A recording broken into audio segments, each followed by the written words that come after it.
विद्युन्माधवमृततुल्यवेगं तेजस्विनावधीतमस्तु मा विद्विषावहै। ओम शांति शांति शांति। हरि ओम श्री गुरुभ्यो नमः। हरि ओम। सच्चिदानन्दरूपाय विश्वोत्पत्त्यादिहेतवे तापत्रय विनाशाय श्रीकृष्णाय वयं नुमः।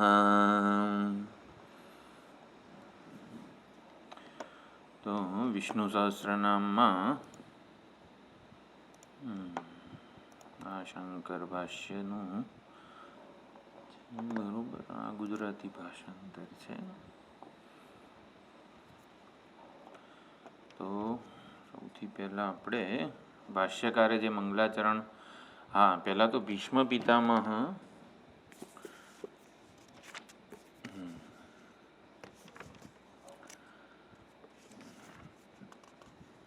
મહાભારતના એક અનુશાસન પર્વ 13મું પર્વ અનુશાસન પર્વ એમાં 149મો અધ્યાય છે. વિષ્ણુ સહસ્રનામનું આખું ત્યાં ભીષ્મ પિતામહ દ્વારા ઉપદિષ્ટ છે, સનકાદિ મુનિ દ્વારા રચિત છે.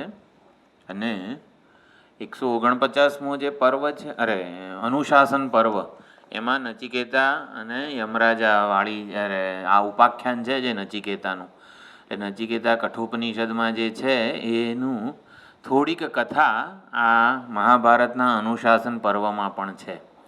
એટલે જે આપણે કઠોપનિષદમાં થોડો ઘણો નચિકેતાની આખ્યાયિકાનો પરિચય છે, મહાભારતમાં થોડુંક આમ જુદું પણ છે.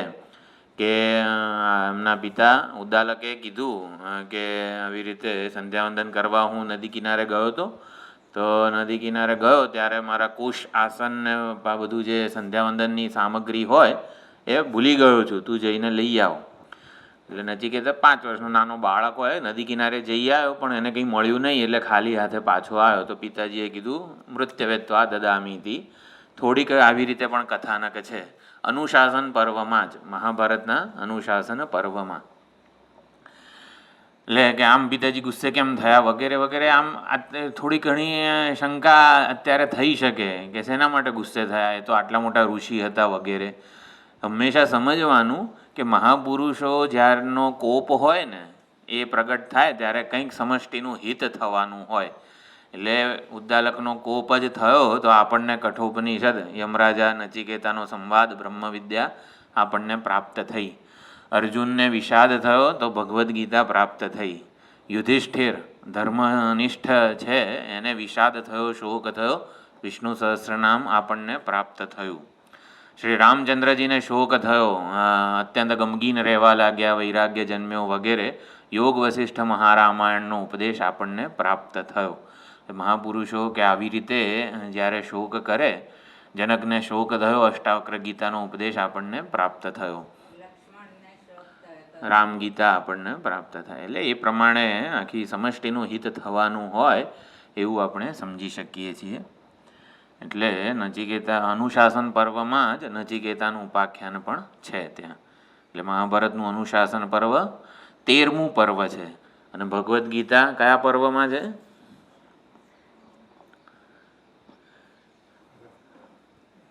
ભીષ્મ પર્વ. એ 6ઠ્ઠું પર્વ છે મહાભારતનું. 6ઠ્ઠા પર્વનો એ ભીષ્મ પર્વ નામ છે. અને 25 થી 42 અધ્યાય શ્રીમદ ભગવદ્ ગીતા ને વેદવ્યાસજીએ ગૂંથી લીધી છે. એક વેદવ્યાસજી વિશે પણ થોડું સમજી શકવું આપણે, થોડી ઘણી કથા તો યાદ હોય આપણને. આ જે ટીકા છે ને તારક બ્રહ્માનંદ સરસ્વતી, એમાં વેદવ્યાસ વગેરેની ઘણી બધી મોટી ચર્ચા આવે છે. એટલે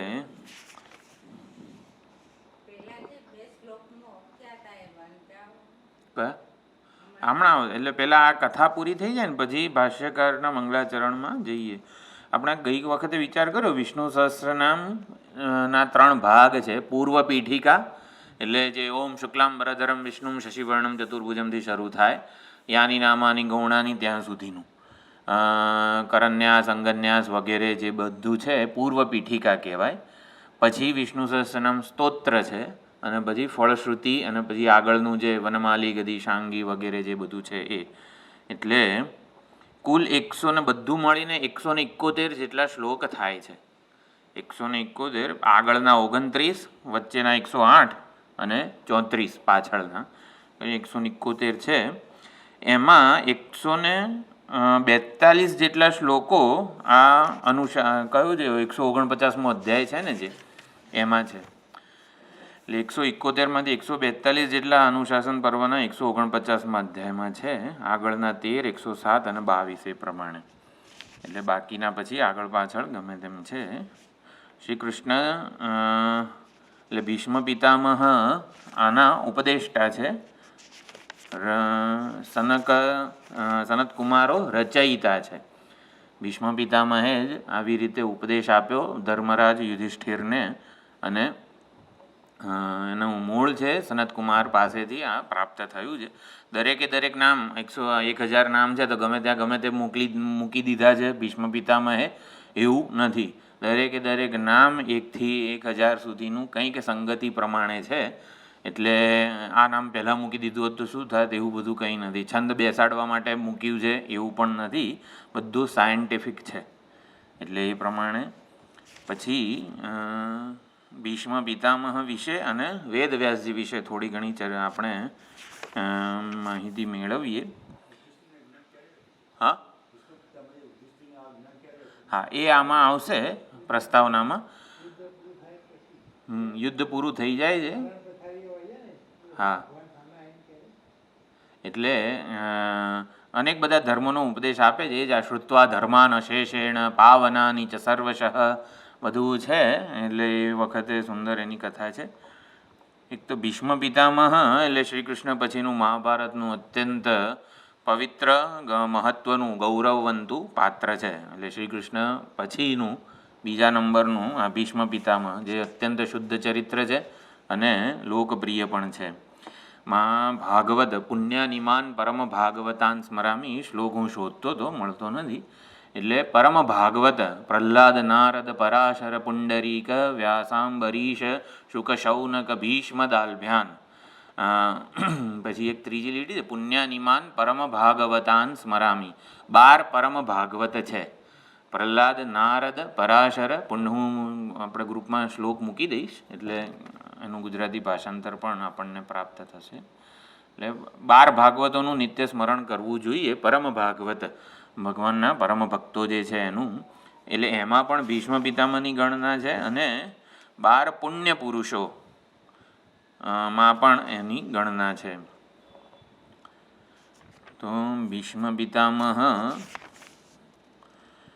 શસ્ત્ર અને શાસ્ત્રના જ્ઞાનથી પરિપૂર્ણ હતા. વીર સેનાપતિ હતા. શ્રેષ્ઠ રાજદ્વારી પુરુષ હતા. શ્રી કૃષ્ણના પરમ ભક્ત હતા. બલિદાન શૌર્ય અને વગેરે હતું પૂર્ણ માત્રામાં. અને બૃહસ્પતિ પાસેથી એમને બધી વિદ્યાઓ પ્રાપ્ત થઈ હતી.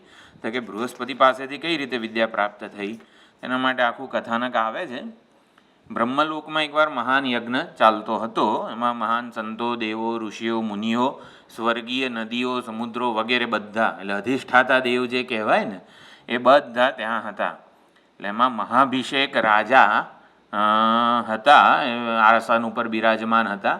અને આવી રીતે આમ રાજાઓ હોય ત્યાં બધી રાણીઓ હોય એ પ્રમાણે નદીઓ અને બધી બિરાજમાન હતા. તો મહાભિષેક રાજા અને ગંગાદેવી એટલે ગંગા માતા જે છે એમને આવી રીતે એકબીજા સામે જરા પરસ્પર પ્રીતિ જન્મી. એટલે બ્રહ્માજીને તો 4 મુખ હતા. 4 મુખથી બધી દિશામાં જોઈ શકે ને. એટલે બ્રહ્માજીને ખબર પડી કે આમને પરસ્પર પ્રીતિ થયેલી છે. એટલે એમણે એવું કીધું કે તમે મર્ત્યલોકમાં જઈને આ લીલા કરો. આ તો બ્રહ્મલોક છે, આમાં આવું પરસ્પર મનુષ્ય પ્રેમ વગેરે હોઈ ન શકે. એટલે આકર્ષણથી તમે મુક્ત થઈ જાઓ અહીંયા. એટલે તમે મર્ત્યલોકમાં જઈને પૃથ્વીલોક પર જઈને આ મનુષ્ય લીલા કરો. તો એ પ્રમાણે કીધું. એટલે પછી મહાભિષેક જે રાજા હતા એ અહીંયા ચંદ્રવંશના પ્રતાપી પ્રતીકના પુત્ર રૂપે શાંતનુ રૂપે જન્મે છે. આ મહાભિષેક રાજા શાંતનુ રૂપે આવે છે. અને ગંગા દેવી પણ આવી રીતે ત્યાં પ્રગટ થાય છે ગંગા નદીમાં. અને એ શરત મૂકેલી હોય છે કે આપણે આ કોન્ટ્રાક્ટ ઉપર આવી રીતે વિવાહ કરીશું કે હું જે કરું તે તમારે સ્વીકાર કરી લેવાનો, કોઈ વિરોધ નહીં કરવાનો. જો વિરોધ કરશો તો આપણો આ જે છે વિવાહ એ પૂર્ણ થયેલો મનાશે. એટલે એક પુત્ર જન્મે છે, 7 પુત્રો જન્મે છે. ગંગા માતા નદીમાં ગંગામાં જ વહેવડાવી દે છે. શાંતનું કંઈક આપણે આમ વિવાહ કરેલો હોય છે એટલે કશું જ આમ બોલતા નથી કેમ આવું કરે છે.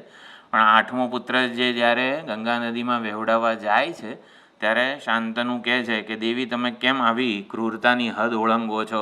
નવજાત શિશુને શા માટે આવી રીતે ગંગા નદીમાં વહેવડાવી દો છો? એટલે આવું બોલ્યા, સહેજ વિરોધ કર્યો એટલે ગંગાદેવીએ કીધું, હવે આપણે આ વિવાહ સંબંધ છે એ પૂર્ણ કરીએ છીએ. આ પુત્ર મોટો થશે પછી તમારી પાસે આવશે એવું કીધું. એટલે હકીકતમાં આ કેમ વહેવડાવતા હતા કે વસિષ્ઠ ઋષિને ત્યાં 8 વસુઓ, કામધેનુ વગેરે બધા જે હતા એમાં દેવ નામનો વસુ હતો. એટલે દેવ નામનો વસુ અને એની પત્ની એટલે 8 વસુઓમાંના એક આ ભીષ્મ પિતામહ હતા. 8 વસુઓ જ હતા. એમાં દેવ નામનો વસુ હતો, એની પત્ની એટલે કામધેનુ જે હતી વસિષ્ઠ મુનિ પાસે, એટલે કામધેનુ પાસે આ બંને નવ યૌવન, હંમેશા નિત્ય યૌવન પ્રાપ્ત રહે અમને એવું માગ્યું. એટલે અને પછી કામધેનુને ચોરવા માટે આવી રીતે ઉદ્યત થયા હતા દેવ વસુ અને એમના પત્ની. એટલે પછી એમ વસિષ્ઠ મુનિએ શાપ આપ્યો કે તમે હવે પૃથ્વી પર જાઓ, આવું વસ્તુઓ અહીંયા શોભતી નથી, ચોરી વગેરે સ્વર્ગમાં. તો બધા બીજા 7 વસુઓ હતા એમણે બહુ જ ક્ષમા માગી, એટલે બધાને શાપ આપ્યો હતો. એટલે બધાને એટલે ક્ષમા માગી એટલે 7ની તરત મુક્તિ થઈ ગઈ. તરત જ લાવ્યો છું.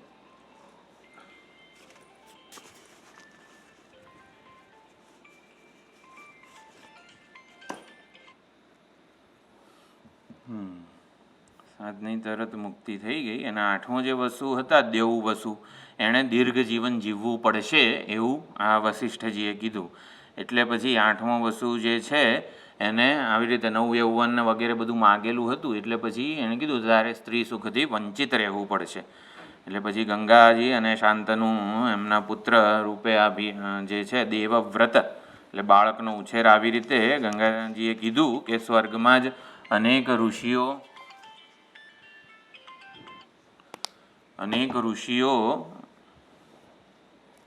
ચાલુ તો છે ને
કનેક્શન જતું રહ્યું છે.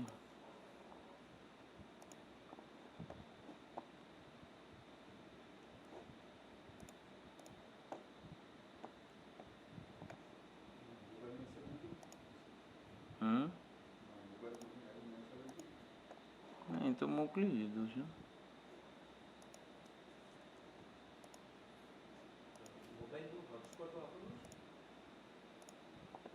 ના ના, એ ઇન્ટરનેટ છે પણ સમૂહ કનેક્શન આ જતું રહ્યું છે.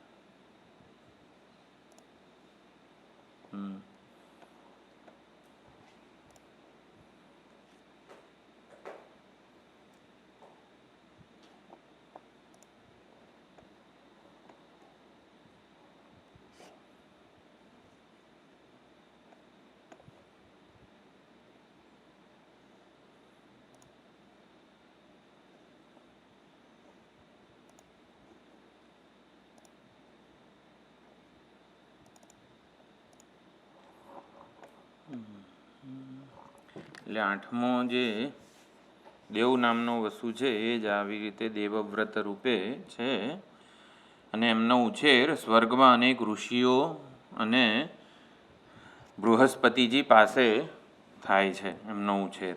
એટલે બધા જ શસ્ત્રશાસ્ત્રના જ્ઞાનથી એ પરિપૂર્ણ હોય છે. પરશુરામ પાસે ક્ષત્રિય વિદ્યા એમને આવી રીતે પ્રાપ્ત થાય છે. તમને જ હશે એટલે કન બંધ થયું છે ને એટલે તમને આવ્યો છે.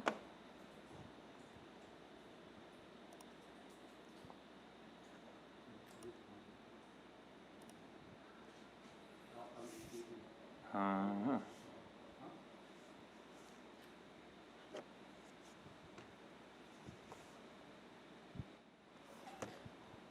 ગોળ ગોળ ગોળ ગોળ ફરે છે.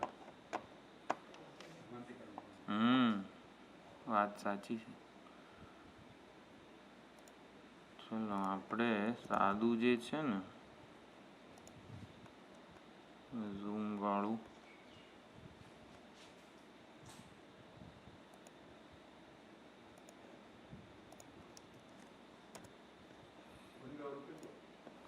હા એટલે ઓરિજિનલ કરી દીધું છે ઝૂમ વાળું.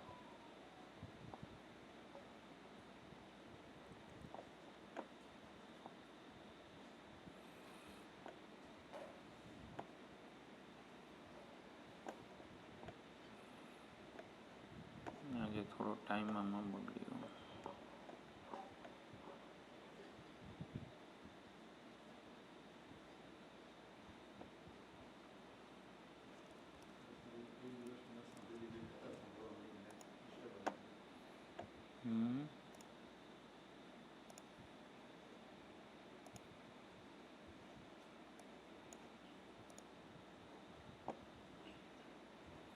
ઇન્ટરનેટનો જ વાંધો છે. ઝૂમે ચાલુ નથી થતું.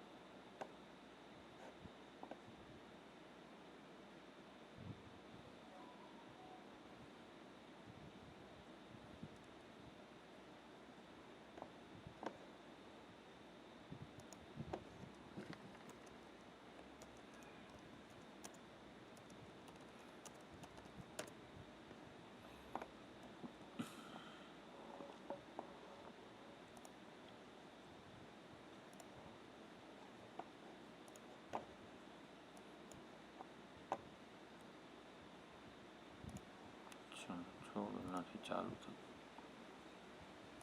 તો એટલે શાંતનુ એકવાર 32 વર્ષના યુવાન થઈ ગયા છે બધી વિદ્યા અને બધું પ્રાપ્ત કરીને. અને એકવાર આવી રીતે ગંગાજીનો પ્રવાહ વિપરીત દિશામાં પોતાની બાણો એવી રીતે છોડે છે કે ગંગાજીનો પ્રવાહ જે આમ જતો હોય પણ વિપરીત દિશામાં જાય છે. આવું જોઈને શાંતનુને બહુ જ એકવાર આશ્ચર્ય થાય છે કે આ કોણ છે આવી રીતે આટલી બધી જે ધનુર્વિદ્યા છે એમાં પારંગત છે. તો એ જો કે ત્યારે જ ગંગાદેવી ત્યાં પ્રગટ થાય છે ગંગા માતા અને કહે છે કે આ આપણો 8મો પુત્ર છે. દેવોના આશીર્વાદ અને કેળવણી એને મળેલા છે. એટલે પછી શાંતનુ એને હસ્તિનાપુરનો યુવરાજ બનાવે છે. અને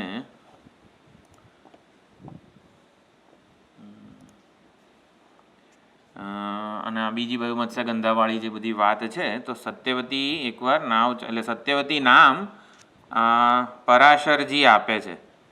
સત્યવતી એવું નામ પરાશર ઋષિ આપે છે. તો પરાશર ઋષિ સત્યવતી નાવ ચલાવતી હોય છે એમાં એકવાર નદી ઓળંગવા માટે બેસે છે અને પરાશર ઋષિને હૃદયસ્થ ભગવાનની પ્રેરણા થાય છે.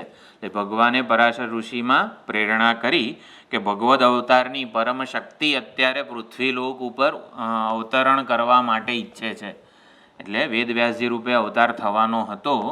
એટલે આવું પરાશર ઋષિને હૃદયસ્થ પ્રેરણા થાય છે ભગવાનની કે આવી રીતે પરમ કાર્ય વેદોનું આ વ્યાસ એટલે કે એનું શું કે વિભાજન વગેરે કરવા માટે અવતાર કાર્ય કરવા માટે ભગવાનની શક્તિ અહીંયા પૃથ્વીલોક પર અવતરવા માગે છે. તમે નિમિત્ત બનો.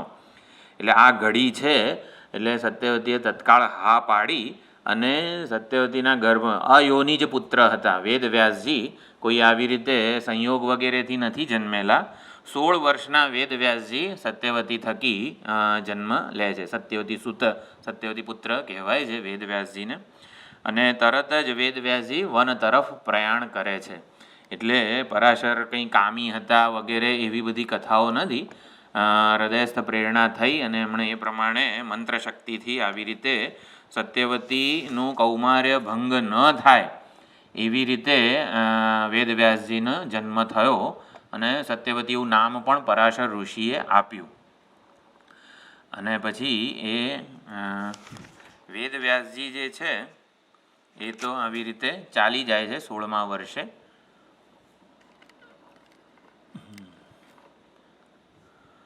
અને સત્યવતી પછી આવી રીતે શાંતનુના વિવાહ થાય છે.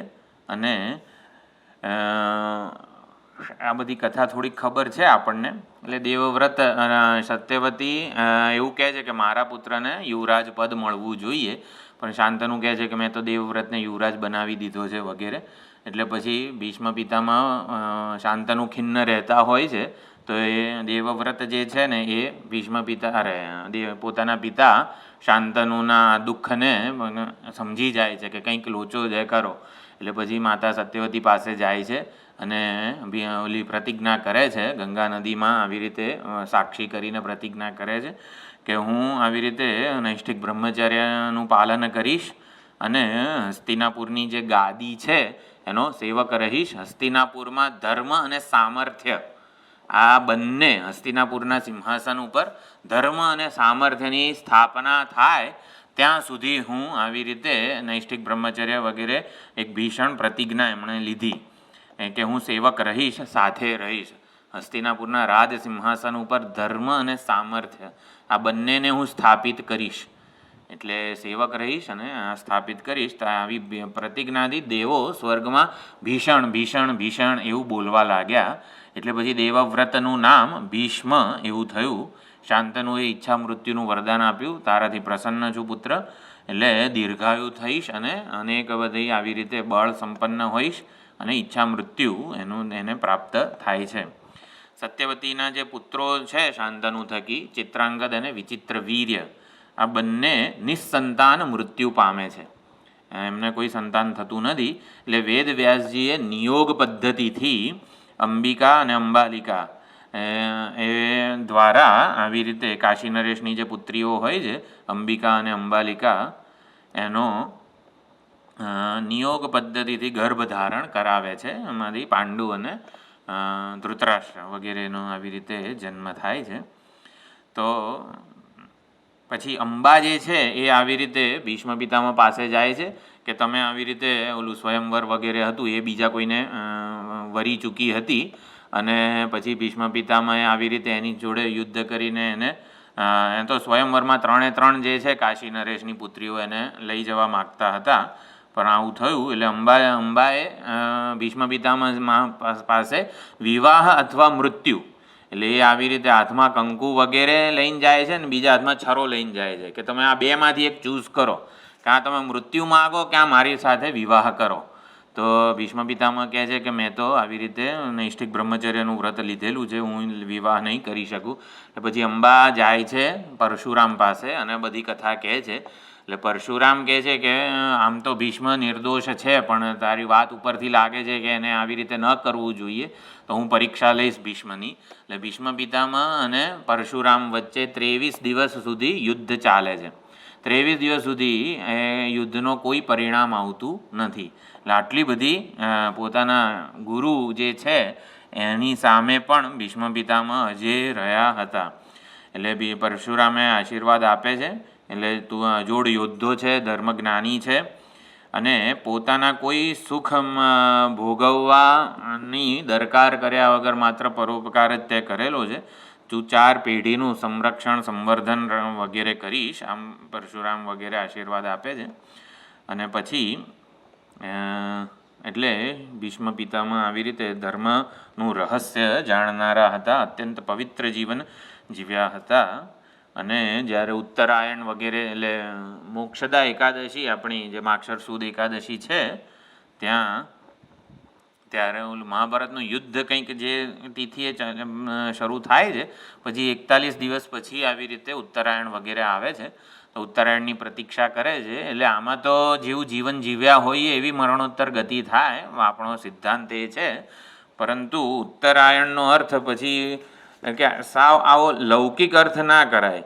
એટલે પછી ટીકાકારો એ કહે છે કે ઉત્તરાયણ, ઉત્તરા એટલે જે અભિમન્યુ પરીક્ષિતના ગર્ભમાં હતો, ઉત્તરાના ગર્ભમાં હતો, તો ઉત્તરાએ જેનું અયન સ્વીકારેલું, ઉત્તરાએ જેનો આશ્રય, જેની શરણાગતિ સ્વીકારી એવા શ્રી કૃષ્ણ પરમાત્માની રાહ જોતા હતા ભીષ્મ પિતામહ. એટલે ઉત્તરાયણની રાહ જોતા હતા, એટલે આવી રીતે પણ અર્થ કરેલો છે.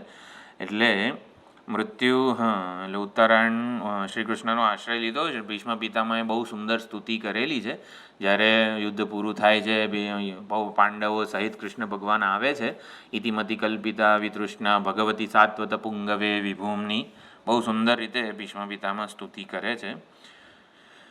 અને ભગવાનના દર્શન કરીને પછી દેહ છોડે છે. આ પ્રમાણે આખું ભીષ્મ પિતામહ વિશે છે. હવે જુઓ, આ જે છે ને તારક બ્રહ્માનંદ સરસ્વતી એ ટીકા છે. થોડું નાનું કરું નહીં, એટલે શંકરાચાર્યજીનું ભાષ્ય છે અને તારક બ્રહ્માનંદ સરસ્વતીજી એ ટીકા છે. ટીકાકારે બહુ સુંદર રીતે ભૂમિકા આપેલી છે. હરેર નામ જપન મર્ત્ય કલૌ યાતિ પરામ ગતિમ. શ્રી હરિના, નાનું કરું નહીં દેખાય, નહીં દેખાશે, સહેજ મોટું કરીએ તો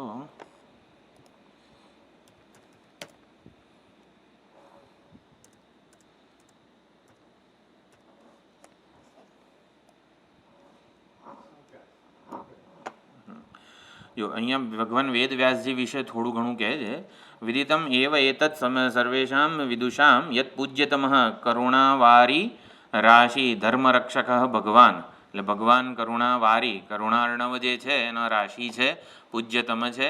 યુગ વ્યવસ્થામ કુર્વન, ચારે ચાર યુગોની વ્યવસ્થા કરવા માટે ગતકલ્પીય વેદમ સ્મૃત્વા, પૂર્વકલ્પના જે વેદની વ્યવસ્થા હતી એનું સ્મરણ કરીને એક રૂપતયા સમગ્ર વેદ તમ બ્રહ્માદિ દ્વારા લોકે નિશ્વાસ વદનાય આયાસેન, વદના અનાયાસેન, નિશ્વાસ વદન એટલે કે નિશ્વાસવત અનાયાસેન. તો ભગવાન પરમાત્માના નિશ્વાસ રૂપે, નિશ્વાસમાં કોઈ પ્રયત્ન નથી હોતો, કોઈ સંકલ્પ નથી હોતો, કોઈ વિચાર નથી હોતો. એટલે વેદોનું સર્જન પ્રમાણ કેમ કહેવામાં આવે છે? કારણ કે એમાં આપણે અત્યારે કંઈક બોલવું હોય કે કંઈક ગ્રંથ રચવો હોય તો વિચાર કરવો પડે. આ ગ્રંથ મારે રચવો છે, ભાઈ આ પુસ્તક મારે બનાવવું છે, એવો સંકલ્પ કરવો પડે અને હાથમાં નોટ પેન વગેરે લઈને બેસવું પડે કે પ્રયત્ન કરવો પડે. વિચાર, સંકલ્પ અને પ્રયત્ન, આ ત્રણ વડે જે થાય ને એ હંમેશા એમાં કંઈક ને કંઈક દોષ રહેવાના જ છે, ભલે ને પરમાત્મા કરતા હોય. પરંતુ પરમાત્માએ આ ત્રણ વગર, એટલે અનાયાસ કીધેલું છે. નિશ્વાસ જેમ અનાયાસ હોય છે, કોઈ પ્રયત્ન નથી, સંકલ્પ નથી, વિચાર નથી. આ ત્રણે જ આત્મપુરાણમાં પણ જે આપણી આ મૈત્રેયી બ્રાહ્મણમાં જે કંડિકા છે કે ઉત્પત્તિનું દૃષ્ટાંત આપ્યું મૈત્રેયીને યાજ્ઞવલ્ક્ય ઋષિએ, કે એમાં પરમાત્મામાંથી અસ્ય મહતો ભૂતસ્ય નિશ્વસિતમ, એ કરીને જે કંડિકા છે ઉત્પત્તિ માટે દૃષ્ટાંત આપ્યું આ શંખ વીણા વગેરે પછી. તો એમાં પણ આની ચર્ચા સુંદર રીતે થયેલી છે કે પરમાત્માએ આ પ્રગટ કઈ રીતે કર્યા વેદોને. તો એમાં એ સુંદર ચર્ચા છે. લોકે નિશ્વાસવત, નિશ્વાસની જેમ અનાયાસે નિરાયાસ આવી રીતે વેદોનું પ્રાગટ્ય કરેલું છે. ગચ્છતા કાલેન મનુષ્યાણામ ઉત્સાહ તપ યોગાદિ જ પ્રભાવ પઠન ધારણાદિ શક્તિ ક્ષય પર્યાલોચનયા. એટલે જેમ જેમ કાળ પસાર થાય તેમ મનુષ્યમાં વેદો વગેરે ભણવાનો ઉત્સાહ, તપ, પવિત્રતા, યોગ વગેરેનું અનુષ્ઠાન, પઠન ધારણ વગેરે બધું વસ્તુઓમાં ક્ષય થતો ગયો. એટલે જગત હિતાય, જગતના હિત માટે તત્તદ આત્મના અવતીર્ય, યોગ રૂપે, તપ રૂપે, પઠન પાઠન વગેરે રૂપે, ઉત્સાહ રૂપે ભગવાન અવતરે છે. વિષ્ણુ સહસ્રનામ ભણવું છે, આવો સંકલ્પ પણ ભગવાન છે. ભણવા માટે જે શ્રમ કરીએ છીએ એ પણ ભગવાન છે. તત્તદ આત્મના અવતીર્ય, એટલે ભગવાન પોતે જ અવતરીને આ બધી લીલા કરી રહ્યા છે. આપણે કે હું ભણવા જઉં છું ને, ના ના ના, બધું ભગવાનનો જ અવતાર છે. પ્રત્યેકસ્મિન ચતુર્યુગે દ્વાપરે દ્વાપરે એકતયા અવસ્થિતમ, પ્રત્યેક ચતુર્યુગ જે છે એટલે એક શું છે 72 ચતુર્યુગ, એક મન્વંતરના 72 ચતુર્યુગ હોય અને 14 મન્વંતરો બ્રહ્માજીના એક દિવસમાં આવે. એટલે બ્રહ્માજીના એક દિવસમાં 14 મન્વંતરો, એક મન્વંતરમાં 72 ચતુર્યુગ હોય. 72 ચતુર્યુગ એટલે 32 લાખ વર્ષ એવું કંઈક છે. હા, 43 લાખ 20 હજાર. એટલે હા, એક દિવસમાં 72, એક દિવસના 14 મન્વંતરો, એક મન્વંતરમાં 72 ચતુર્યુગ, અને એમાં આવી રીતે અત્યારે કંઈક 28મો દ્વાપર ચાલે છે. અત્યારે જે કળિયુગ જે છે એ આવી રીતે 28મો કળિયુગ છે. તો એમાં દરેક દ્વાપર યુગમાં 72 ચતુર્યુગના દ્વાપરમાં વેદ વ્યાસજી રૂપે ભગવાન અવતરે છે. એટલે આગળ અહીંયા ક્યાંક લખેલું છે કેટલા વેદ વ્યાસજી હજી સુધી થઈ ગયા. જુઓ, પ્રથમ દ્વાપર યુગે સ્વયંભૂ વેદવ્યાસ, દ્વિતીય પ્રજાપતિ, તૃતીય ઉશના, ચતુર્થે બૃહસ્પતિ, પંચમે સવિતા, ષષ્ઠે એમ કરીને 27 72 એટલે 70 થયા. 27 એટલે 72 ને 7 અને 20, હા, તો એ પ્રમાણે તૃતીયાંશે તૃતીય અધ્યાય નિરૂપિતા. હા, તો આવી રીતે આટલા વેદ વિષ્ણુ પુરાણમાં આનું વર્ણન છે. દરેક દ્વાપરમાં વેદવ્યાસજી રૂપે ભગવાન અવતાર લે છે અને વેદોની વ્યવસ્થા કરે છે. ઇતિ અન્વર્થ નામા વેદવ્યાસ ઇતિ અન્વર્થ નામ અભિધાનો ભવતી નામ થાય છે. સએવ સત્યભામા ઇતિવત, સત્યભામા બહુ લાંબુ પડતું હોય તો આપણે જેમ ભામા એવું જ કહીએ, તો એવી રીતે વ્યાસ, આમ તો વેદ વ્યાસ આખું નામ છે પણ વ્યાસ એવી જ રીતે પણ કહેવાય છે. યસ્મિન ચતુર્યુગે યામ મૂર્તિમ અવલંબ્ય વેદમ વિભજતી, જે ચતુર્યુગમાં જે મૂર્તિનું અવલંબન લઈને વેદોનું વિભાજન થાય છે, સા એવ ભગવત મૂર્તિ વેદ વ્યાસાભિધાના ભવતી, એ મૂર્તિ, એ વિગ્રહ, એ અવતરણ જે છે એ વેદવ્યાસ નામે ઓળખાય છે.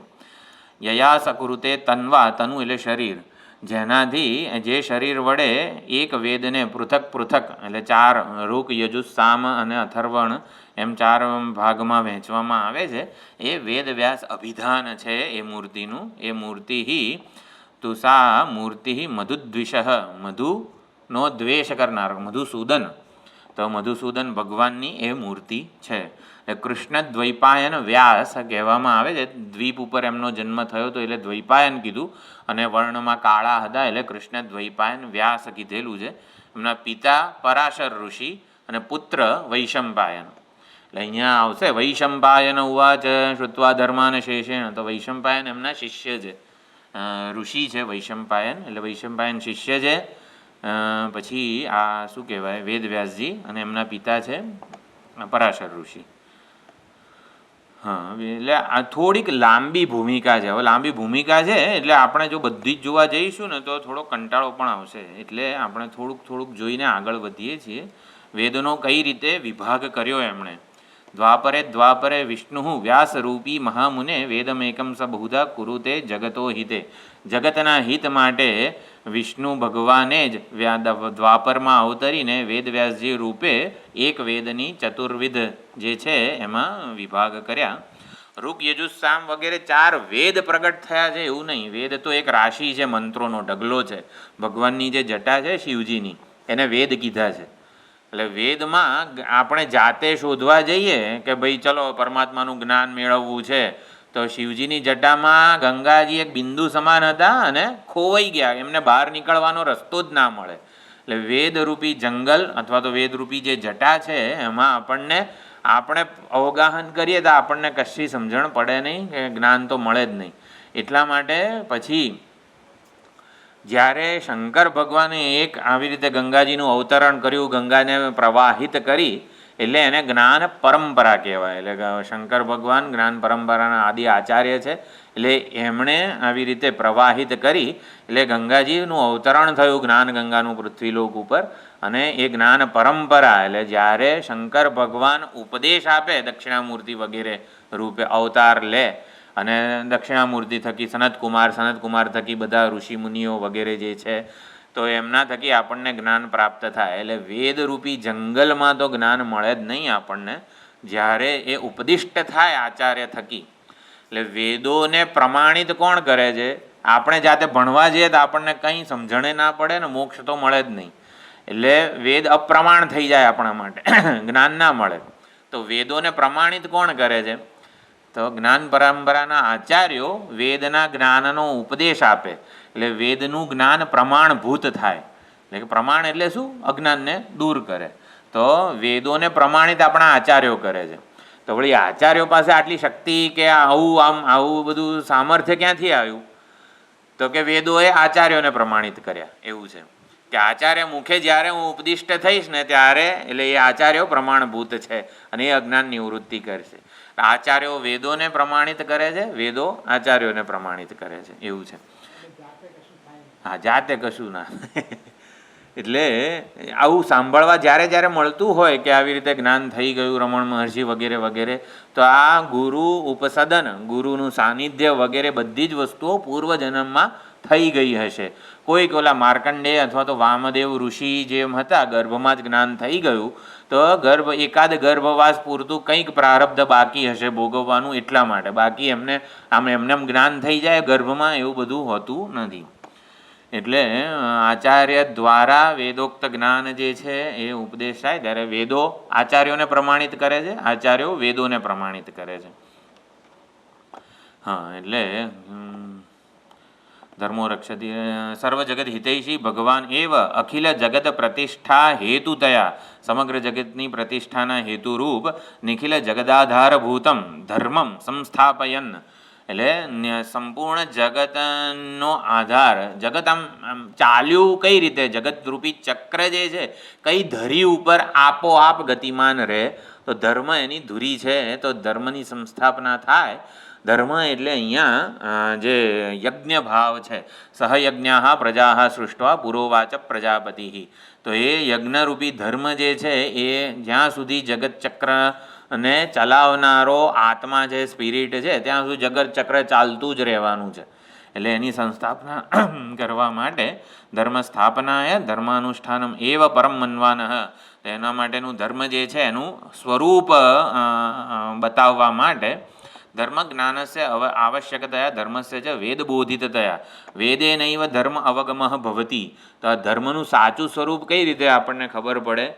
હું આ કર્મ કરું છું એ પુણ્ય કર્મ છે કે સુખ જન્માવશે વગેરે માટે પ્રમાણભૂત વેદ છે.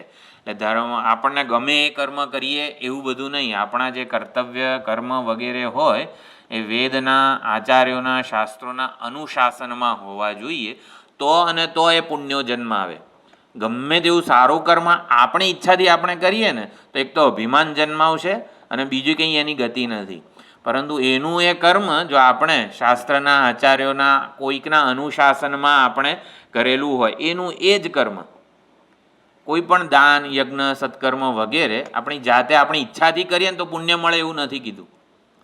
વેદ દ્વારા પ્રિસ્ક્રાઇબ્ડ હોય, વેદના અનુશાસનમાં રહીને આચાર્યના અનુશાસન, આચાર્યની આજ્ઞા હોય અને ત્યારે આપણે મને આજે આ જપ કરવાનું મન થયું છે, હેડો હું કરું આ ભગવાનના જપ, એવું નહીં. આચાર્યએ કીધું છે આ જપ કરવાનું, એટલે આચાર્ય કહે ને તો એ જપ પુણ્ય કે સુખ જન્માવે. એટલે વૈદિક કાળમાં અત્યારે તો આપણે આ બધી વસ્તુઓ કશી છે જ નહીં કે આપણે આચાર્યનું કીધેલું કરીએ, શાસ્ત્રોનું કીધેલું કરીએ. એટલે જ થોડી બધી અવ્યવસ્થા વગેરે છે કે મારે વળી કોના અનુશાસનમાં રહેવાનું, મને ખબર છે સાચું શું છે. એટલે આપણે જે સામાન્ય રીતે વેદો, આચાર્યોનું અનુશાસન સ્વીકારતા નથી. પરંતુ કહે છે ઓલું અખંડાનંદજી કહે છે કે આપણી બુદ્ધિ જે છે ને એ સૌથી પહેલાં એના બુદ્ધિરૂપી પુત્રી છે. તો પુત્રીએ પિતાના અનુશાસનમાં રહેવાનું હોય, પિતા જે કહે એ પ્રમાણે. એટલે સૌથી પહેલાં પિતાના અનુશાસનમાં હોય, પછી પિતા એ પુત્રીનું કન્યાદાન કરે અને કન્યાદાન કરે પછી એ પુત્રી જે છે પોતાના પતિનું વરણ કરે. એના માટે સર્વ કંઈ એના પતિ જ કહેવાય. તો ગુરુ જે છે ને એ આપણી બુદ્ધિના પિતા છે અને એ પરમેશ્વરમાં આપણી બુદ્ધિનું કન્યાદાન, પરમેશ્વરને આવી રીતે હસ્તમેળાપ કરાવી આપે છે, કન્યાદાન કરે છે ગુરુ. ગુરુ આપણી બુદ્ધિનું કન્યાદાન કરે છે, પરમેશ્વરમાં પ્રેમ વગેરે જન્માવીને. એક પરમેશ્વર જ તારો પતિ હોવો જોઈએ, પરમેશ્વર સિવાય બીજે ક્યાંય આવી રીતે સમર્પણ વગેરે શરણાગતિ ન હોય. એટલે પિતાના અનુશાસનમાં હોય ને પછી આપણી બુદ્ધિ પતિના અનુશાસનમાં હોય. એટલે પહેલાં ગુરુના અને પછી પરમાત્માના અનુશાસનમાં એટલે બોલો હવે શું કરવું, હવે શું કરવું, એવી રીતની વાત નથી. એટલે અહંકાર વગેરે વસ્તુઓને વૈદિક કાળમાં કોઈ સ્થાન જ નહોતું. હા, એટલે આ થોડી ઘણી ચર્ચા છે. ભારતમ તદ્વિભવમ ચ થોડી આ છે ને, તારક બ્રહ્માનંદ સરસ્વતીએ પ્રસ્તાવના બહુ જ લાંબી લખેલી છે. થોડું મહાભારત વિશે છે, થોડું વેદવ્યાસજી વિશે છે, થોડાક અંશો આપણે જોઈ લઈએ.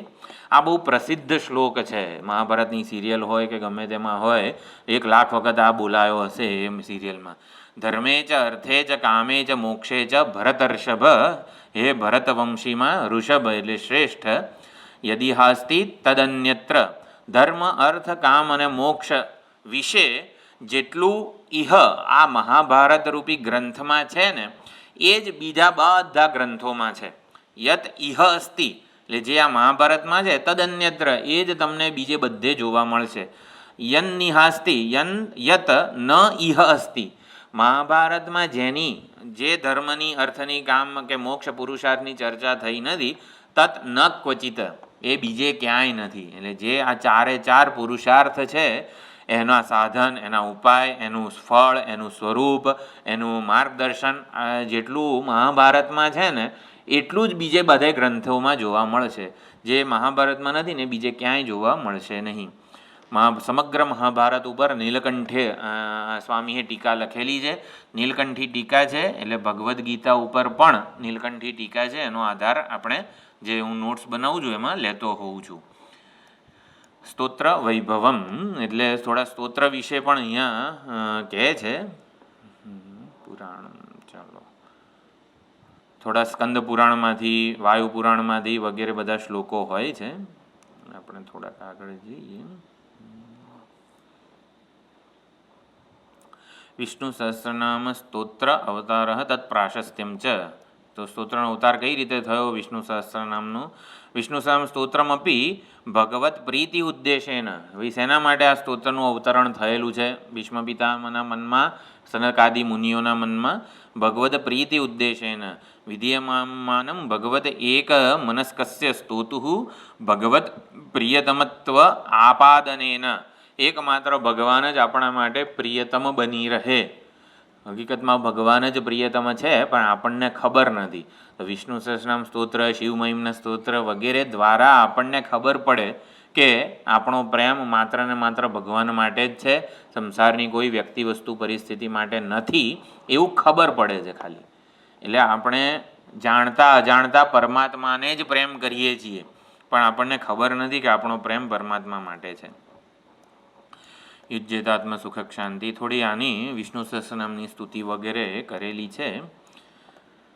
ભગવાન કૃષ્ણ દ્વૈપાયનસ્તુ કૃત ત્રેતા દ્વાપર યુગેશુ ક્રમેણ ધ્યાન યજન અર્ચનૈઃ આયાસ સાધ્યૈઃ યત ફલમ અવાપ્યતે તત કલિયુગે ભક્ત્યા ભગવન્નામ કીર્તનેન એવ અનાયાસેન સુખ સાધ્યમ મન્વાનઃ.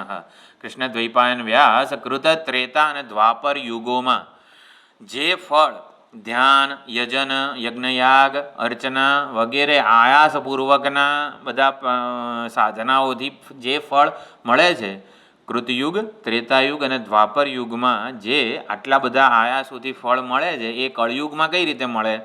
ભક્ત્યા ભગવન નામ કીર્તનેન એવ અનાયાસેન, એ અનાયાસ જ કળયુગમાં શ્રી ભગવાનનું નામ સંકીર્તન કરી લઈએ એ ફળ મળે છે. સુખ સાધ્યમ મન્વાનઃ તાની ઋષિભિઃ પરિગીતાની તાની નામાની ભૂતય વગેરે જે છેલ્લો શ્લોક છે પૂર્વ પીઠિકામાં, સર્વ આદરણીયાની વિશિષ્ય કલિયુગ જ નિજુષામ મનુષ્યાણામ અત્યંત આદરણીયાની સકલ શાસ્ત્ર સારભૂત વિષ્ણુ પ્રતિપાદકતયા, એટલે મનુષ્યો માટે અત્યંત આદરણીય આ સ્તોત્ર છે, પૂજનીય છે. સંપૂર્ણ શાસ્ત્રોના સારભૂત આ વિષ્ણુ ભગવાનનું પ્રતિપાદ્ય રૂપે વિષ્ણુ ભગવાનનું પ્રતિપાદન કરે છે. અને સારભૂત ભગવન નામાની, તો ભગવાનના આ સારભૂત નામો છે 1000 સહસ્રનામ સ્તોત્રાત્મના સંગ્રહ્ય, સહસ્રનામ સ્તોત્ર રૂપે સંગ્રહિત કરીને સકલ વેદ પુરાણ ઇતિહાસ સાર આકારે, એટલે આકર એટલે ખાણ કે સમુદ્ર, તો સંપૂર્ણ વેદ પુરાણ ઇતિહાસનો સાર એનું આકર એટલે કે ખજાનો છે. આ મહાભારતનું અનુશાસન પર્વમાં વિષ્ણુ સહસ્રનામ સ્તોત્રને નિબંધ એને સૂત્રિત કરી દીધું, એની રચના અહીંયા ગ્રથિત કરી લીધું. વિષ્ણોઃ એકૈક નામાની સર્વવેદ અધિકાની ચ, વિષ્ણુનું એક નામ જે છે સંપૂર્ણ વેદ કરતાં અધિક છે. તેભ્ય અનંત નામભ્ય અધિકમ નામ સહસ્રકમ, જેટલાય નામો છે એમાં જે નામ સહસ્રકમ છે એ આવી રીતે અધિક છે, શ્રેષ્ઠ છે. વિષ્ણુ સહસ્રનામ સ્તોત્રસ્ય સર્વધર્મ ઉત્કર્ષ, એક જે શ્લોક આપણે ગઈ વખતે જોયો હતો, ભીષ્મ પિતામહનો ઉત્કૃષ્ટ મત છે, મહાભારતનો સાર છે, એવી એક સુંદર એક શ્લોકમાં હતું. બહુલ આયાસ સાધ્ય દેશકાલ નિયમ અનેકાકાર સાપેક્ષ શ્રૌતાદિકર્મણામ સહસા એવ અનુષ્ઠાતુમ અશક્યતયા, એટલે જે અનેક બધા શ્રૌત કર્મો જે છે એ આપણે કરી જ શકીએ નહીં અને સુખ સાધ્ય પણ નથી, અને તેનાથી અભ્યુદય નિશ્રેયસ પ્રાપ્તિ થશે કે નહીં એની આપણને કોઈ ખાતરી નથી. પરંતુ ભગવન નામ સંકીર્તનસ્ય તું યાગ હોમાદૌ ઇવ અહિંસાયાહ, તો ભગવાન નામ સંકીર્તનમાં કોઈ હિંસા થતી નથી. એટલે જ 10મો અધ્યાય વિભૂતિ યોગ છે ને એમાં કીધું છે યજ્ઞાનામ જપયજ્ઞોસ્મિ, એટલે ભગવદ્ ગીતામાં જપયજ્ઞને શ્રેષ્ઠ યજ્ઞ કેમ કીધો છે? કારણ કે એમાં કોઈ હિંસા નથી,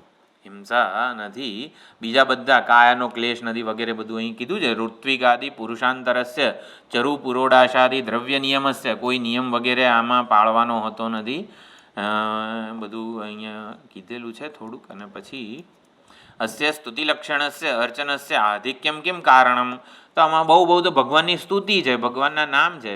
આપણે ગઈ વખતે થોડોક વિચાર કર્યો હતો, અંબાણી અંબાણી અંબાણી અંબાણી એમ બોલીએ તો કંઈ અંબાણી આપણને આ જીઓનું કનેક્શન મફતમાં નથી આપવાનો. અંબાણી અંબાણી એવું નામ બોલીએ તો આ નથી આપણને ફાયદો થવાનો, નથી મુકેશ અંબાણીને ફાયદો થવાનો. તો પછી આવી રીતે ભગવાન નામનું સંકીર્તન કરીએ, આ વિશ્વમ વિષ્ણુર વષટકારો ભૂત ભવ્ય ભવત પ્રભુ, ભગવાનના નામો જ બોલવાના છે ને ખાલી, તો એનાથી કોને આપણને કે એને કંઈક ફાયદો થશે?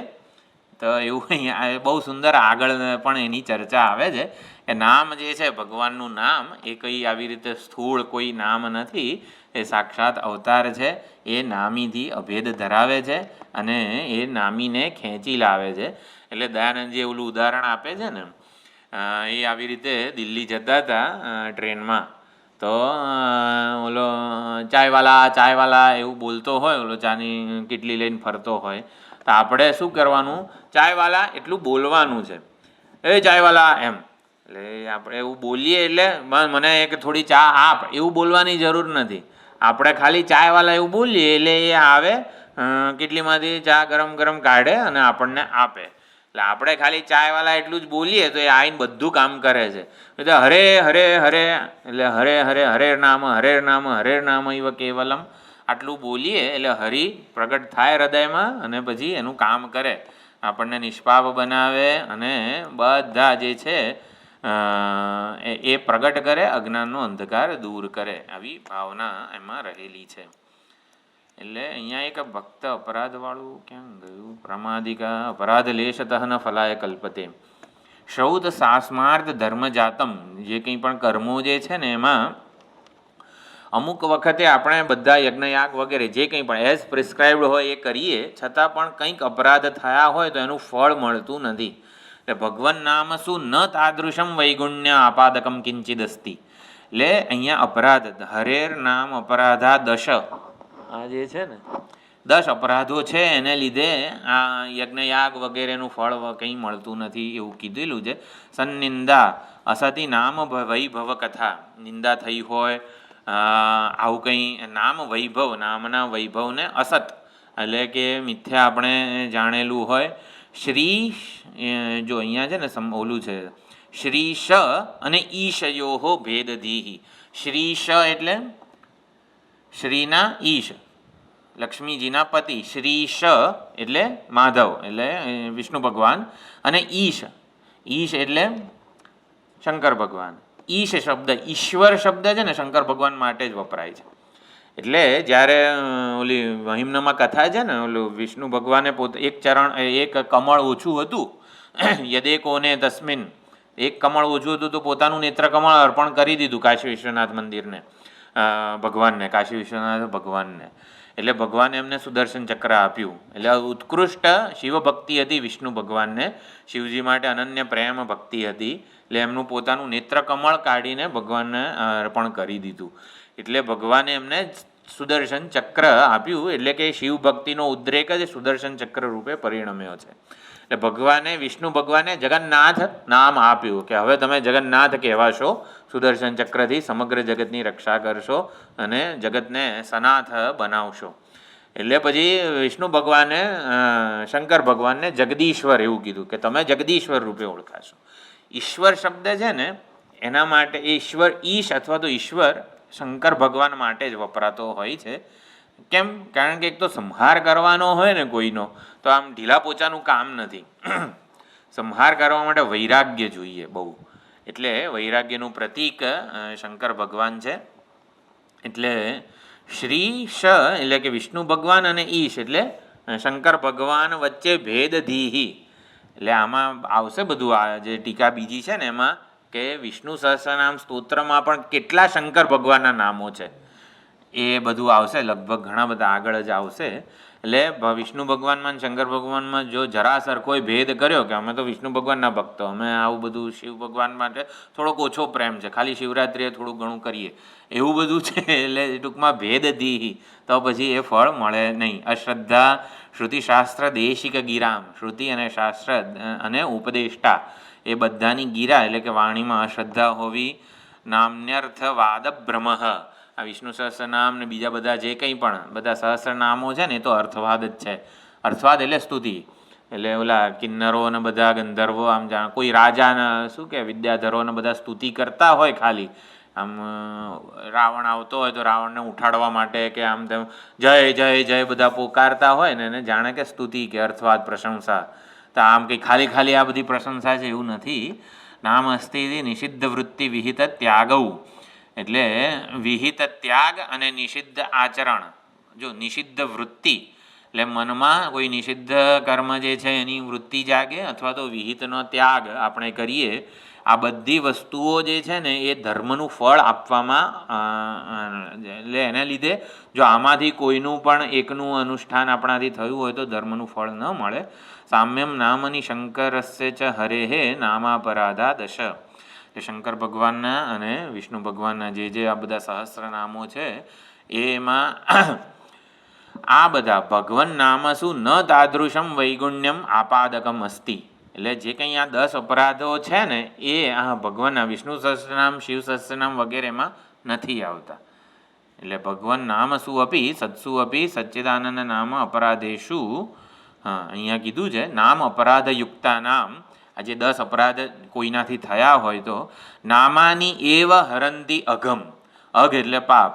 તો વિષ્ણુ સહસ્રનામનું પારાયણ વગેરે કરીએ તો આ જે નામ છે આપણે 1000 નામ બોલીશું, વિશ્વમ વિષ્ણુર્વ ષટકારો વગેરે, એ જ પોતે આ 10 અપરાધને હરી લેશે, 10 અપરાધને ગળી જશે. એ વિષ્ણુ સહસ્ર નામો જે છે ને એ જ પોતે 10 અપરાધોને ગળી જશે.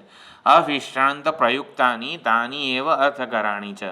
અવિશ્રાંત પ્રયુક્તાની એટલે અવિશ્રાંત એટલે કોઈ શાંત થાક વગર જ્યારે બોલવામાં આવે, અને અર્થકરાણી એના અર્થના અનુસંધાનપૂર્વક આપણે એનું ઉચ્ચારણ વગેરે કરીએ તો એ જે પાપ છે એને એ અપરાધો જે છે ને એના પાપને હરી લે છે. પદ્મપુરાણમાં આવી રીતે કીધેલું છે. ભગવન નામ સ્મરણસ્ય પ્રાયશ્ચિત્ત ઉત્તમતા, ઉત્તમ પ્રાયશ્ચિત્ત કર્મ છે. આપણે શિવ મહિમ્ન સ્તોત્ર અને વિષ્ણુ સહસ્રનામ સ્તોત્ર આ જનરલી જે ઋષિકેશ વગેરે આપણા પરંપરાગત જે બધા આશ્રમો છે એમાં નિત્ય પાઠ તરીકે હોય છે. ગૃહસ્થ મુમુક્ષુ હોય તો એના માટે વિષ્ણુ સહસ્રનામ સ્તોત્ર જે છે એ આવી રીતે સામાન્ય જેને કહેવાય ને માનુષ વિત્ત અને દૈવ વિત્ત, તો વિષ્ણુ સહસ્રનામ સ્તોત્ર એ અભ્યુદય વગેરે માટે પણ જરૂરી છે, જીવન વ્યવહાર સુંદર રીતે થાય અને એની વૈરાગ્યની પ્રાપ્તિ શિવ મહિમ્ન સ્તોત્ર વગેરેથી થાય. એટલે મુમુક્ષુ ગૃહસ્થ માટે વિષ્ણુ સહસ્રનામ સ્તોત્ર અને શિવ મહિમ્ન સ્તોત્ર સામાન્ય રીતે ત્રિકાળ સંધ્યા વગેરે જે હોય છે એમાં મધ્યાહન સંધ્યામાં, એટલે આપણા પરંપરાગત આશ્રમો જે છે ને એમાં પણ બપોરે વિષ્ણુ સહસ્રનામ સ્તોત્ર હોય છે અને સાંજે શિવ મહિમ્ન સ્તોત્ર વગેરેનું પાઠ પારાયણ થતું હોય છે. એટલે પ્રાયશ્ચિત્ત ઉત્તમતા આ બંને જે છે એ ઉત્તમ પ્રાયશ્ચિત્ત છે. આપણે સકળ જે કોઈ દિવસ હોય એમાં જે કંઈ પણ આપણાથી કાયિક વાચિક માનસિક કંઈક અપરાધ થઈ ગયા હોય તો એની ક્ષમા આપણે ભગવાન પાસે આ સ્તોત્રના ઉચ્ચારણ દ્વારા એને માગી શકીએ છીએ. એટલે ભગવાન નામ જે કંઈ પણ હોય ને બધું આ ભગવાનને સમર્પિત થઈ જાય એવી ભાવના આપણી થઈ શકે છે. એટલે ઉત્તમ પ્રાયશ્ચિત્ત છે. અને એક આ ઓમ નમઃ શિવાય એ શરણાગતિ મંત્ર છે. ઓમ નમઃ શિવાય એ શરણાગતિ મંત્ર છે. ઓમ આપણે બુકમાં લખેલું છે કયું વિશ્વેશ્વરાય ઓમ નમસ્તેસ્તુ ભગવન વિશ્વેશ્વરાય ત્રંબકાય ત્રિપુરાંતકાય ત્રિકાગ્નિકાલાય એ પ્રાયશ્ચિત્ત મંત્ર છે. તો એ પ્રમાણે પણ સમજી શકાય છે. પ્રાયશ્ચિત્તાન્ય શેષાણી તપઃ કર્માત્મકાની ચ યાની તેષામ શેષાણમ શ્રીકૃષ્ણનું સ્મરણમ પરમ. શ્રીકૃષ્ણ શ્રીકૃષ્ણ શ્રીકૃષ્ણ એવી રીતે આપણે દરેક આપણી દેવપૂજનમાં પૂજા વગેરે જે છે એમાં આ શ્લોક આવેલો છે. યસ્ય સ્મૃત્યા ચ નામોક્ત્યા તપો હોમ ક્રિયાદિશુ, આપણે યસ્ય સ્મૃત તપો દાન ક્રિયાદિશુ એવું કંઈક હોય છે. ન્યૂનમ સંપૂર્ણતામ યાતિ તમ વંદે સદ્યો વંદે તમચ્યુતમ. અચ્યુતને વંદન કરવાથી જે કંઈ આ સ્મૃતિ કે નામમાં તપ હોમ ક્રિયામાં જે કંઈ પણ ન્યૂનતા રહી ગઈ હોય એ સંપૂર્ણ થઈ જાય છે હરિનામ સંકીર્તનથી. એટલા માટે કોઈ પણ આપણે સત્કર્મ કરીએ ત્યારે અનેન શ્રી પરમેશ્વર પ્રિયતામ કે આપણી પૂજા હોય ત્યારે પણ આપણે સાંબ સદાશિવ પ્રિયતામ આવું બધું બોલવાનું.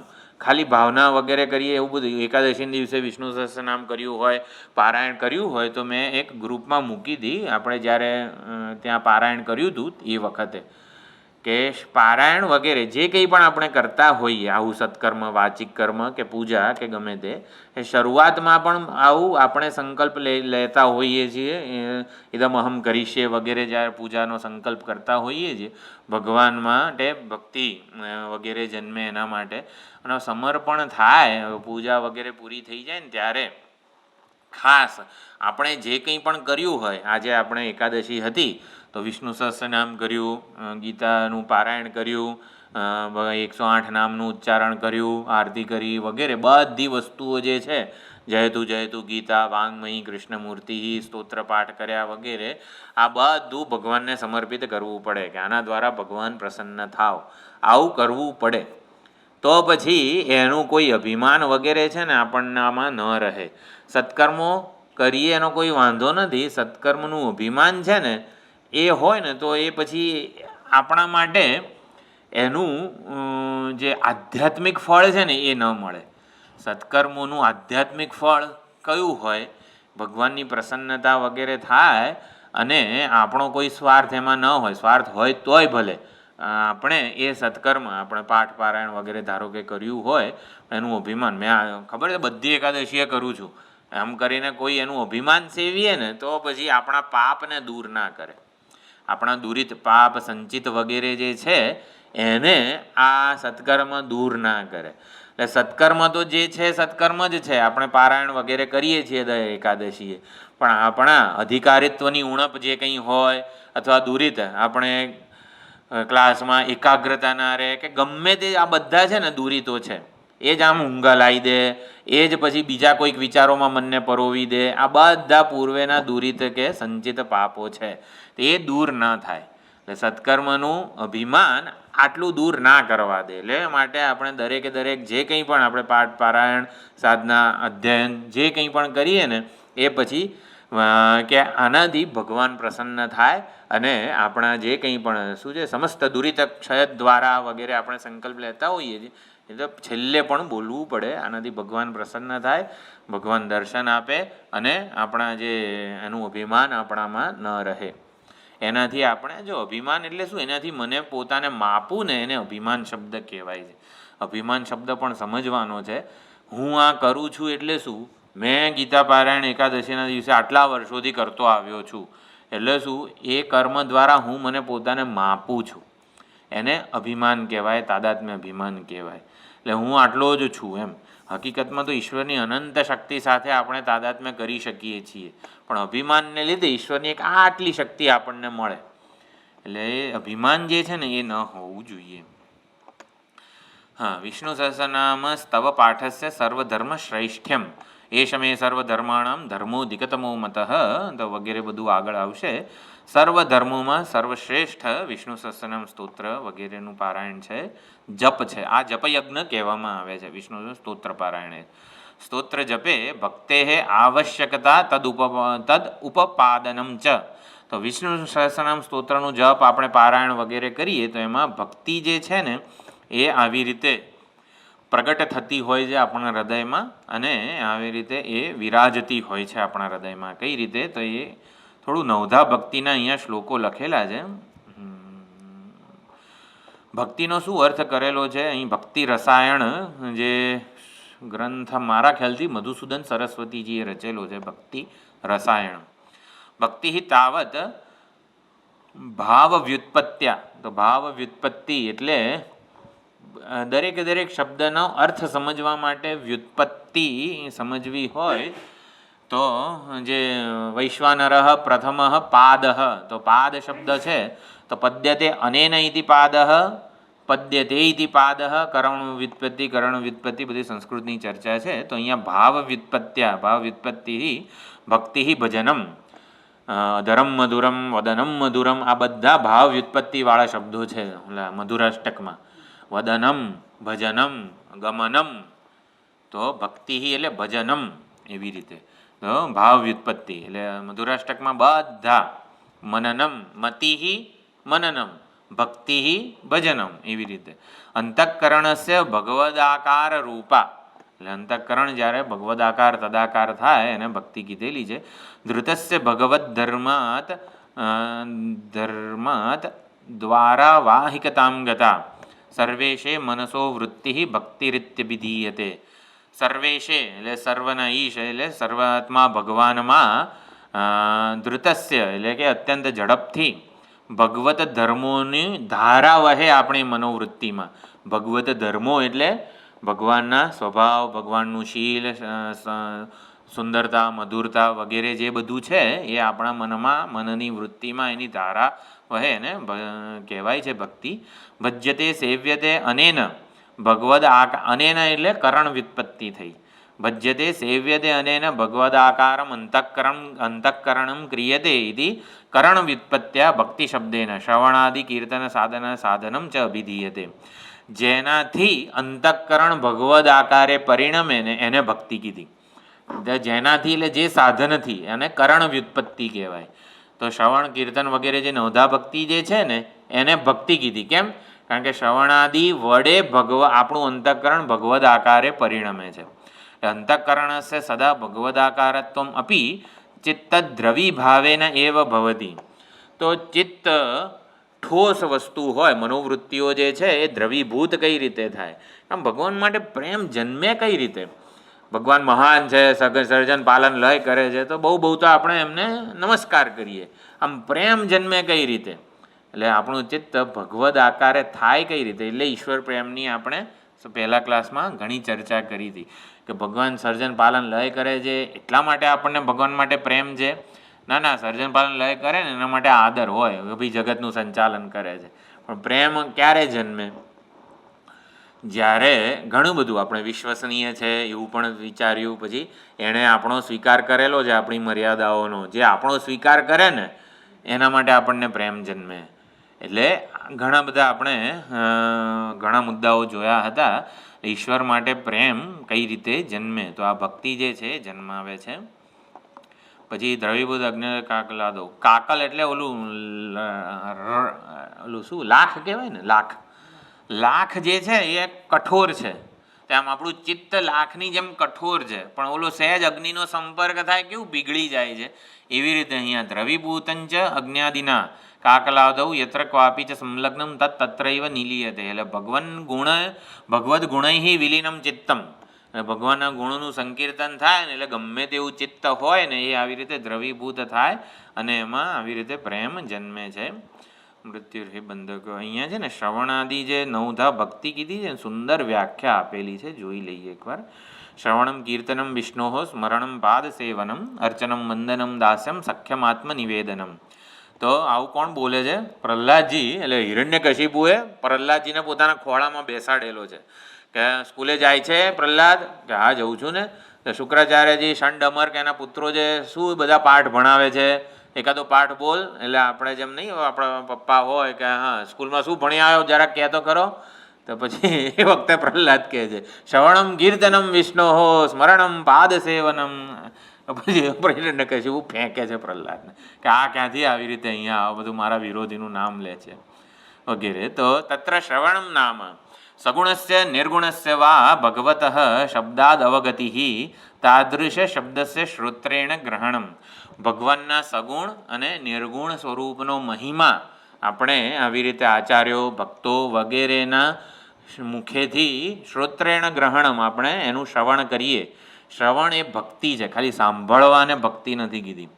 તો શ્રવણ પણ ભક્તિ બનવું જોઈએ. એટલે આપણે જે કંઈ સત્સંગ કરીએ છીએ વગેરેમાં સમર્પણ અને એ આપણું આવી રીતે હું છે ને જરાક વિષ્ણુ સહસ્રનામ કે બધું જે કંઈ પણ આપણે શું છાંદોગ્ય ઉપનિષદ જરાક ભાઈ બીજાને કહેવા થાય ને એટલે હું જરાક ભણી આવું ચલો. એટલે એવું બધું નહીં. અહીંયા તો શ્રવણને ભક્તિ ના કહેવાય. કોઈ શ્રવણ ભક્તિ ક્યારે બને? જ્યારે આપણે જે કંઈ પણ સત્સંગ શ્રવણ વગેરે કરીએ છીએ એમાં ભાવના હોય આનાથી ભગવાન પ્રસન્ન થાય અને આપણું કોઈ સ્વાર્થપૂર્ણ પ્રયોજન ન હોય. જે આપણું આપણે જેમાં નિસ્વાર્થ રહી શકીએ ને, એટલે જેમાં વૈરાગ્ય પ્રગટ થતો હોય ને આપણામાં, એટલે આપણે જે 7મા અધ્યાયમાં નીલકંઠમાં જે ચર્ચા કરીએ છીએ અન્ય દેવતા ભક્તિ અને પરમાત્માની ભક્તિ. એટલે વૈરાગ્ય હોય ને આપણામાં તો પરમાત્માની ભક્તિ થાય, સર્વાત્માની ભક્તિ થાય. અને જો કામના કંઈક હોય સ્વાર્થી તો નહીં પણ કામના હોય તો અન્ય દેવતા ભક્તિ થાય. અષાઢ શ્રાવણ કે ગમે તે શ્રાવણ મહિનો છે, શિવજીની શરૂઆતમાં ભક્તિ થાય છે કે શિવજીને જ અન્ય દેવતા રૂપે ભક્તિ આપણે કરીએ છીએ? શિવજીની શરૂઆતમાં રૂપે આપણે ભક્તિ કરીએ છીએ કે શિવજીની અન્ય દેવતા રૂપે ભક્તિ કરીએ છીએ? એનો આધાર આપણા અંતઃકરણ કે મનસ્થિતિ ઉપર છે. શિવજીને મેં એક કૈલાસવાસી અલ્પ દેવતા ક્યારે માની શકું?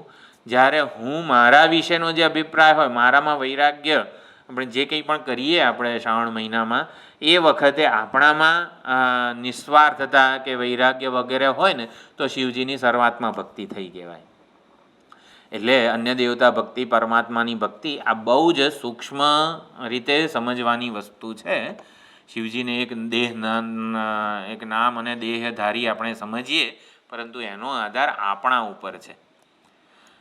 હા, શું છે? શ્રવણમ નામ. એટલે શ્રવણ પણ ભક્તિ બનવું જોઈએ, તો જ એ આપણા માટે મુમુક્ષુ માટે વધારે યોગ્ય છે.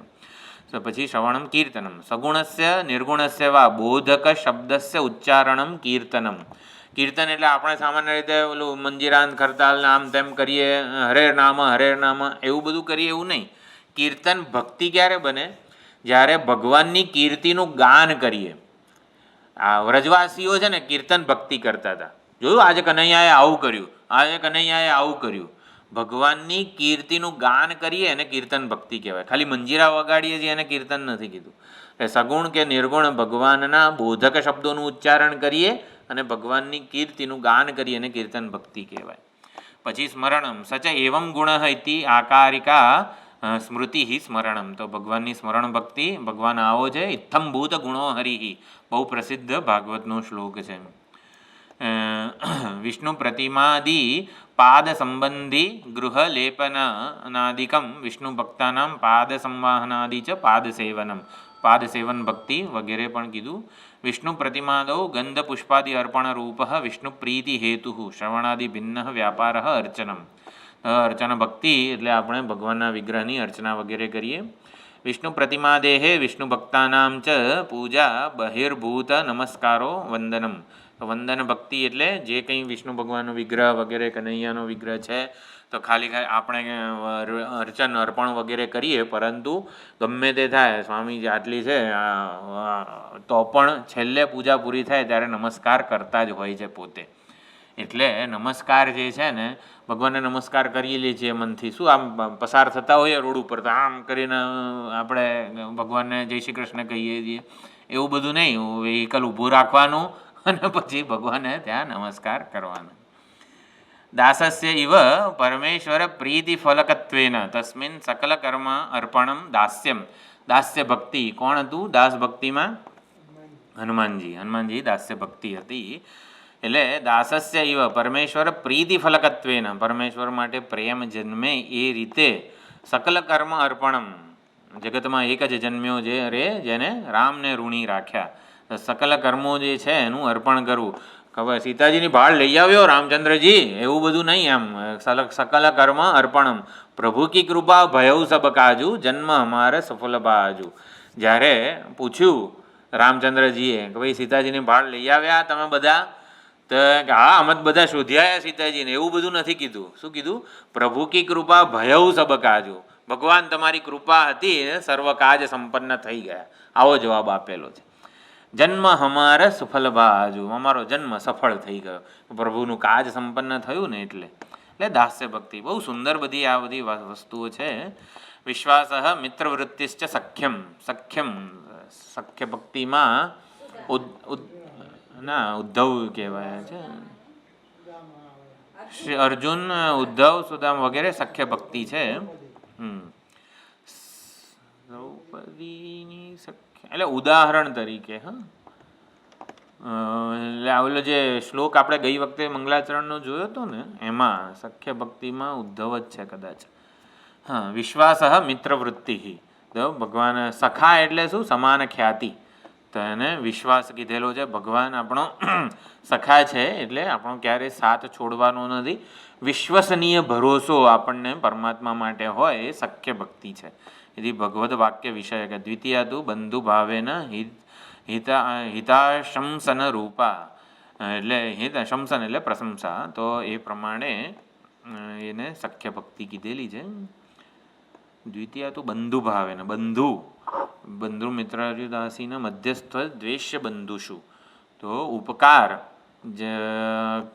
નો સંબંધ એટલે કે થોડી મદદ આપણે ભગવાન આપણને કરે અને આપણે થોડું કંઈક નારિયેળ વગેરે ભગવાનને અર્પણ કરીએ, આમ એવું જે ગણતરી ના હોય એને બંધુ કહેવાય. એટલે બંધુ ભાવે ને કે ભગવાન એક નારિયેળ આપું છું, તમે મને આટલા માર્ક લાવી દેજો વગેરે, એમાં એ ઉપકારની જે ગણતરી ના હોય ને એને બંધુ કીધેલું છે. સ્વસ્વીય દેહાદિ સંઘાતસ્ય ભગવદ એક ભજનાર્થમ ભગવદે અર્પણમ આત્મનિવેદનમ. આ બધી જે પહેલી 8 ભક્તિઓ છે એ આત્મનિવેદન ભક્તિમાં પરિણમવી જોઈએ. એટલે સંપૂર્ણ સર્વસ્વનું સમર્પણ એટલે શું? અહમ અને મમ ભાવનું સમર્પણ. એટલે બલિરાજાના કેસમાં આત્મનિવેદન ભક્તિમાં એ આદર્શ છે. એટલે અહમ અને મમ જે હતું આ લોકની અને પરલોકની સંપત્તિ ઉપર મમત્વ હતું બલિરાજાને. એટલે પહેલાં 2 ડગલામાં વામન ભગવાને એ મમત્વ ઉપર અધિકાર લઈ લીધો, એટલે કે મમત્વને માપી લીધું.